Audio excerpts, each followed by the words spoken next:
الحمد لله والصلاة والسلام على رسول الله. سورة الفاتحة هي أم القرآن، وهي أعظم سورة في القرآن، وكيف لا، ونحن نقرأها في اليوم على الأقل 17 مرة، وهي التي لا تصح صلاتنا إلا بها. وللأسف الكثير من الناس يخطئون فيها، ونحن في هذه الدقائق سوف نبين الأخطاء ونصححها. الحمد لله رب العالمين الرحمن الرحيم مالك يوم الدين إياك نعبد وإياك نستعين. أغلب خطأ يقع فيه الناس يكون في بداية السورة. يقولون حمد لله، والصحيح إثبات الألف واللام، الحمد لله. ولا بد هنا أن نركز على حرف الدال، لأن بعض الناس تسكن الدال فيقولون الحمد لله، وبعضهم يفتحون الدال فيقولون الحمد لله، وبعض الناس يبدل الدال إلى تاء فيقولون الحمد لله، وكله أخطاء، والصحيح الحمد لله.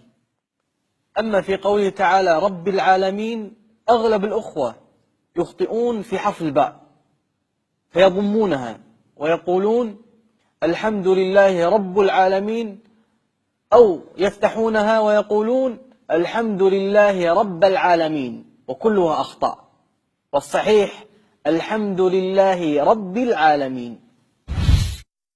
أما في قوله تعالى الرحمن الرحيم، لابد هنا أن نركز على حرف النون، لأن غالبا تكون فيه الأخطاء. فبعض الناس يفتح النون ويقول الرحمن الرحيم، وفي ناس يضمون النون ويقولون الرحمن الرحيم، وكلها أخطاء، والصحيح الرحمن الرحيم. أما في قوله تعالى مالك يوم الدين، بعض الناس يبالغ في كسر الكاف حتى تصبح ياء فيقول مالك يوم الدين، وهذا خطأ. وبعض الناس يسكن الكاف فيقول مالك يوم الدين، وهذا أيضا خطأ. وبعض الناس يقول مالك يوم الدين فيضم الميم، وهذا خطأ. وبعضهم يقول مالك يوم الدين، وأيضا خطأ، والصحيح مالك يوم الدين.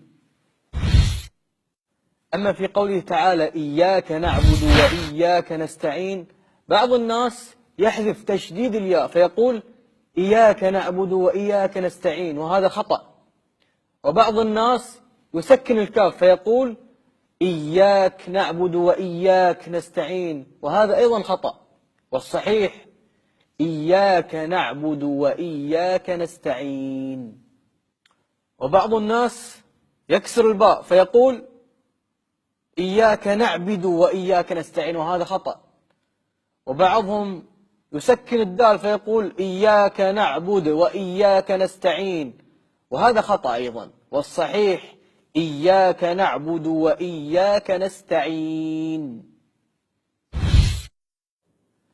أما في قوله تعالى اهدنا الصراط المستقيم، في ناس يبدلون القاف إلى الغين فيقول اهدنا الصراط المستقيم، وهذا خطأ، والصحيح اهدنا الصراط المستقيم.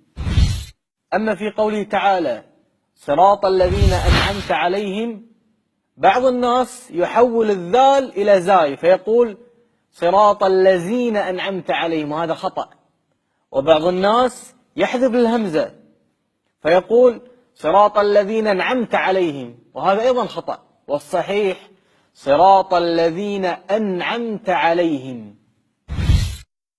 أما في قوله تعالى غير المغضوب عليهم ولا الضالين، بعض الناس يبدل الغين إلى القاف فتصبح غير المغضوب، وهذا خطأ، والصحيح غير المغضوب. وبعض الناس يبدل الضاد إلى الضاء فيقول غير المغضوب عليهم ولا الضالين، وهذا أيضا خطأ، لأن بدل حرف مكان حرف، والصحيح غير المغضوب عليهم ولا الضالين. أسأل الله تعالى أن يبارك لنا في هذا العمل واعلم أنك لو نشرت هذا المقطع وكنت سببا في تغيير تلاوة بعض الناس، في كل صلاة يصلون لك فيها أجر بإذن الله تعالى، والحمد لله رب العالمين.